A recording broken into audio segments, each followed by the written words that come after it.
Hi, my name is Mishko Ronald Bieletsky, but you can call me Ron, and my family is an absolute fucking mess. My mother is a full-time alcoholic and my father steals people's organs for a living, not to mention he's a violent motherfucker. I hate him, I hate him, I hate him, I hate him, I hate him, I hate him, I hate them. This is my sister Tia, and she's the only one with an ounce of dignity. She took care of me when I was a wee baby, and I owe her my decidedly unsociopathic demeanor. She's good and kind, and I would kill for her, ironically. This is my other sister Bernie, and we all just kind of ignore the fact that she's a bastard child. She's fine, I guess, just really fucking annoying sometimes. Anyways, my life in the so-called Townville is a wild roller coaster. I was an absolute murder machine as a child, and I kinda just killed small animals and shit and got in trouble with the law for destroying public property and attempting to murder my classmate when I was an 8-year-old. My parents didn't really care because they suck, but Tia decided to scold my ass and control me so that I would never murder again. Haha, see how that turned out. Unsurprisingly, nobody really liked me because I beat people up on a daily basis, and since this is a small school community, everyone knew about my bullcrap and decided to collectively ignore me. I was exiled up until I went to high school and met Artie and some other guys as well, but they don't matter as much, winky face. We formed an epic squad of people who think the cool shits are basically the local skater kids, punks and alternative folks. We fucked around a lot and drank alcohol which was supplied to us by Sebastian, Arthur's father.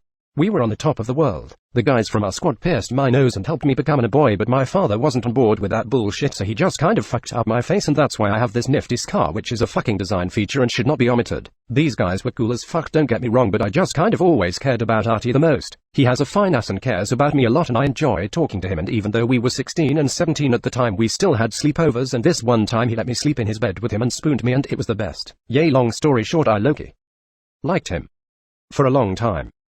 He might have liked me too. I mean, he did tell me he loved me a lot of times and kissed me maybe once or twice, but then said no homo, so I'm confused. I mean, are we dating or not? And it would be cool and games, but he was in the grade above me, so when he graduated 1 year before I did and got sent away by his parents to college across the country, I was upset.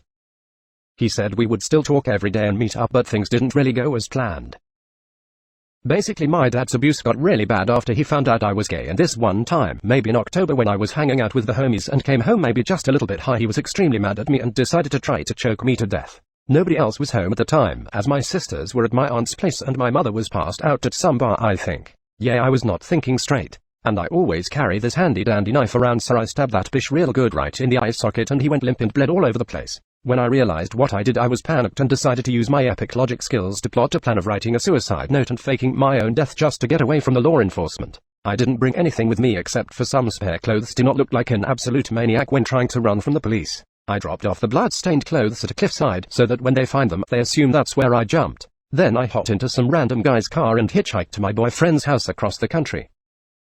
My mom found the body before I actually got there though, and she called the emergency services. They found the suicide note and declared me guilty and dead. Townville, the town I lived in, is tiny. News get around quickly. Before you even realized, everybody knew about the bloodshed at the Bieletsky household and the horrible suicide that came after. Arthur's mother, who's actually his grandma, alerted him of my death before I showed up at his place, so he was properly mortified when he saw me. I explained everything to him and said that I would scram as soon as he helped me get a fake it or something so I could disappear completely. He said it's fine and I can stay and work in the drug business his father is involved in until everything is settled and I can find a legal job. I helped around in the warehouses for a while and made a good amount of money. I got the ID and was a newborn citizen. I didn't move out after all, just kind of helped Arthur with the rent. We chilled together every day and got high every night, and it was the most romantic shit I ever witnessed. We've become very affectionate with each other and after some time started properly dating.